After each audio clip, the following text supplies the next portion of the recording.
A couple weeks ago, my dad come in from San Antonio, and I took him for a tour of the district. And we went there, and we showed up there on, actually it turned out right on passing time, where the students are coming in. And I'll tell you, you want to talk about a well-oiled program? That is, the kids just, I was in the hallways when the kids come in, and they were just, it was almost perfect. These kids come in, they went right to class, and everybody was smiling, everybody's high-fiving each other and, knuckling out and all that. And she's got a great program running over there. So, and it looks really good too. Everything's it's a well-oiled program. So. In doing my tour, also the board annex Titan building, she set up 2 classrooms, one for Jeff Holmgren's CNC machine tools, so when they have to do book work, it's all set up. They don't have to take everything up, put it away each time. And the same with Mr. Case's welding class, when they now have to take a state certified test for welding certification, and they have a designated classroom to go to with all their materials and computers and everything in that classroom. Very organized and running like a well-oiled machine. Yep. Any other ambassador updates? Motion. Support. Motion by Mrs. Stolitz, by Mr. Masters, to accept the ambassador updates for tonight. Any discussion? All in favor? Aye. Opposed? That passes 7-0. Next item. 2.01 audience participation. If there's anyone that would like to address the board tonight, we ask that you step up to the podium. You will be given 5 minutes per person, 30 minutes overall, and if you would keep in mind individuals addressing the board to take into consideration the rules of common courtesy. The public participation portion of the meeting cannot be used to make personal attacks against a board member or a district employee, which are totally unrelated to the manner in which the board member or the employee performs his or her duties. If the comments constitute a complaint against the board member or an employee, the board member or the employee does have a right to request a closed hearing. If you could please state your name and your address. First, I want to say thank you to all of you for all that you do every day. My name is Rhonda Dani, 12720 Robert Street in Taylor. I'm a kindergarten teacher at Kenyon Elementary, and I have a request tonight. For many years, the state of Michigan had a deadline of December 1st for kindergartners to be able to start school, even though school starts in September. Kindergarten was once a half day and a mostly social experience. Now kindergarten is a full-time job with a heavy load of academics. The state of Michigan has recognized the need for kindergartners to be 5 when they begin in September. This puts those with fall birth dates on a more even keel with that of their peers and a better chance for success. This brings me to the request. I'm not sure why, but our school district has not been changing with the state, and our preschool program not only encourages but advertises for early enrollment. Parents are encouraged to enroll their children in preschool if they will be 4 years old by December 1st instead of September 1st. They're offered only 1 year of preschool and are given a waiver to sign so that their children may start kindergarten at the age of 4 instead of 5. This is where the problem lies.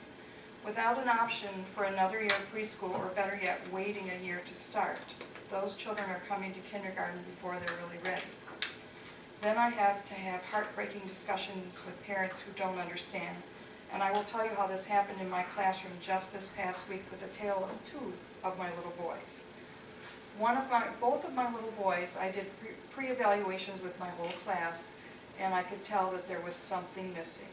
And then through informal observations socially, they were not ready either. Then I checked their birthdates, and one is mid-October and one is November. One little boy, when he was in school, spent most of the day crying, and his parents stood in the hall crying too, and I wanted to cry too. But I want to do what's best for him. So I talked with my principal first, and she was supportive, and then I talked with the little boy, and I talked with his parents.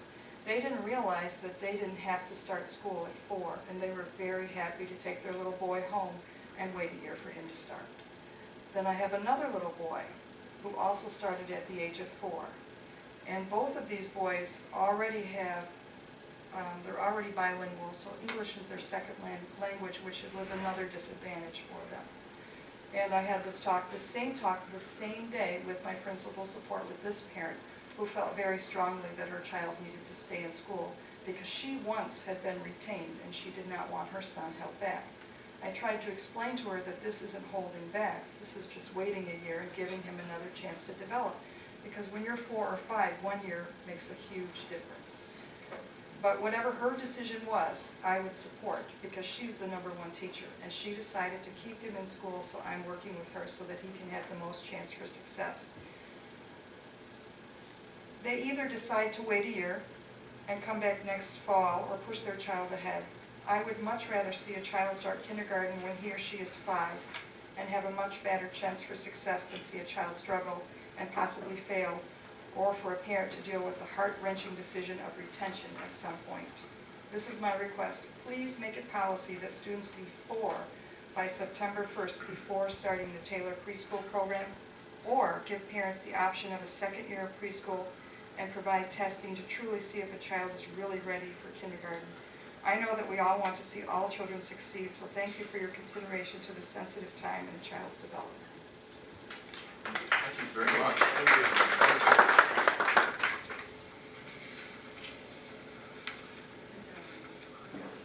Anyone else?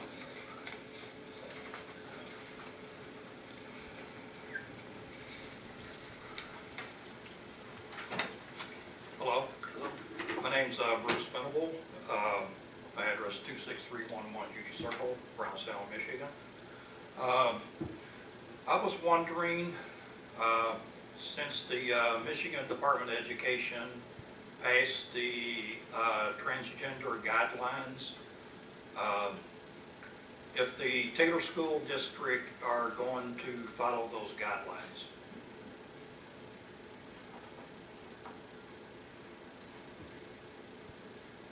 We've had no discussion yet. We have had none yet. I called the supervisor's office today, and she informed me that they would be discussing that at this meeting today. That's why I'm here. Who informed you of that? The supervisor secretary, I would No. imagine. You talked to me, but I... Oh, was that you? Yeah, but I didn't say that. Said they were still discussing. Oh, well, They hadn't had a chance well, to do maybe I that. misunderstood you, but I thought you said that they were going to be discussing that today, and that I would be able to find that information out probably tonight if I come to the meeting. But No, but I... is that something that's going to be discussed? That is something that will have to be discussed, but it has not been discussed yet. Okay, will parents be notified that there is a discussion, and will you receive input from parents?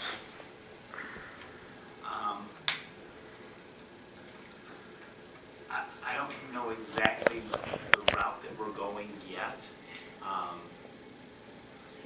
Because honestly, we have not discussed anything about that yet, even though I know there's a lot of things that are out there with all of the changes that we've had in our administration. So to give you an answer to that, I don't know. But what I would ask you to do is if you would leave your name and number with Mrs. Webb, when we get to that point, I will answer that question for you. Okay, yeah, I think it would be highly unusual to not let parents know that there is a discussion about this, because these are major radical changes for the school. And parents need to be informed about this, and they need to have input on this situation. I mean, these are radical changes, radical changes. You're exactly right. And if you will leave your name and number when we get to that point, which we will make sure that you're contacted. Okay, thank you. Okay? Thank you. Thank you. This is from the State Board of Education, LGBTs, Yes. recommendations from the State Board. That was actually a featured topic at my conference last week. Lisa Swem from True Law was presenting on the topic.